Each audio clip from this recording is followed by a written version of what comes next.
சோர்ந்து போகும் நேரத்தில் பலனை தருகின்றீர். சத்துவமில்லா வேளையில் அதை பெருகச் செய்கின்றீர். சோர்ந்து போகும் நேரத்தில் பலனை தருகின்றீர். சத்துவமில்லா வேளையில் அதை பெருகச் செய்கின்றீர்.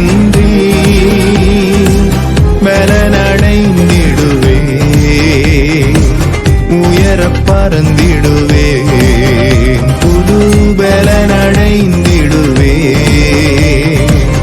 உயர பறந்திடுவே. என் ஹக்கோ நீர் எந்த துணையா